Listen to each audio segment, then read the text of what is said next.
Hi, welcome back to my series of podcasts on high-performance collaboration and teamwork. I'm Carlos Valdes-Dapena. I wrote a book called Lessons from Mars where I talk about what it takes to unlock really high-performing collaboration. And we're building and digging into some of those ideas in these podcasts. Today, we're going to talk about something I covered in a previous podcast, the idea of intentional collaboration. I want to talk about how I landed on that. So I've mentioned, again in earlier podcasts, this research I did where I poured over survey data and interview snippets from teams I'd worked with over the period of about 2 years. And there was one interesting phrase that kept coming up in those interviews. It was some variation on this. I know we should collaborate more. I know we should. We just don't. And this probably came up 10 or 15 times. People saying, look, we get it. We see the posters on the wall. I've got my Myers-Briggs carved blocks at my desk. I know I'm supposed to be a good team player, in quotation marks. I just don't. And at first, I didn't know what to make of it. I thought it was nothing, actually. I kind of zipped past it and thought, it's in there 10 times, but there's no real value in it. At some point, I realized, well, wait a minute. If it's coming up so frequently in my data, there's got to be something going on here.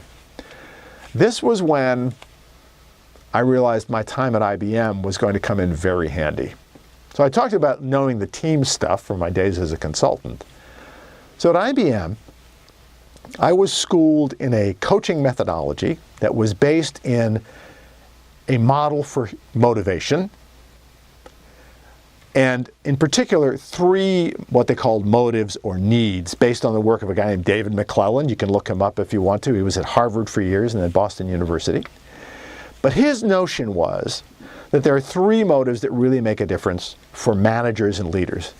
The 3 are power, affiliation, and achievement. Right? Now, I don't want to go into a lot of theory here, but I'm going to give you a brief overview so you can appreciate how one of those motives was showing up strongly in the data. So first of all, the power motive. And by the way, a motive is deep. It is out of our conscious awareness. It's probably formulated by the time we're 5 or 7 years old, somewhere in there. It's part of who we are. And it shapes our behavior without really knowing it. So folks who have a stronger power motive are interested in influence, being influential, shaping events, shaping the direction people take.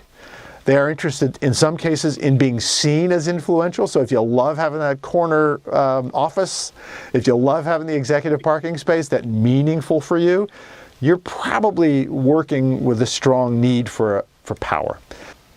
So affiliation, that one's almost self-explanatory, right? It's about a deep need to be with others, to interact with others. The workplace is a great place for someone with a high affiliation need, especially like at Mars in an open office. You can hang with people. You're almost always with people. The final one is achievement. The achievement motive is a deep need to get things done, and to keep score, to keep track. It's that sense in, and I know I'm high in the achievement motive. I love to feel like I'm making progress, like I'm moving the ball down the field, and I love to know that I've done it, and I like to be acknowledged for it. Well, here's the deal. I took that knowledge of motives, and I'd been trained in how to score a motives survey kind of a tool. It's a bit obscure, I won't go into it. But my training in how to score that instrument enabled me to look through all these quotes and start figuring out which motives were prominent. And lo and behold, that achievement motive at Mars was the strongest by far. Affiliation was next, and then power was low. The power motive is all about the corner office, the executive parking spaces. Mars is this very egalitarian place. Again, affiliation, pretty solid. All these achievement-driven people got hired at Mars. That culture was an achievement-driven culture. There was at least one president of Mars globally who had no college education. I call Mars a bootstrapping culture. People come in, they prove their worth, they get paid for it, and they keep going. So that need to achieve was what was getting in the way. Those people who said, I know I should collaborate more, I just don't, they were too interested in getting stuff done. And they knew, again, If you want something done right, do it yourself. They knew they could get it done. When they needed help, as we talked about in an earlier podcast, they would get it. But they're highly individually motivated. So, if you want collaboration from people who are generally results-oriented, action-focused individuals, you're going to have to find a way to make collaboration feel like just another thing to be achieved. We have to tap into that individual drive to get motivation. It's a paradox. But what we found at Mars is that it works. Now, that leads to some other things you need to understand, and we'll talk about those as we continue our discussions in these podcasts. Thanks.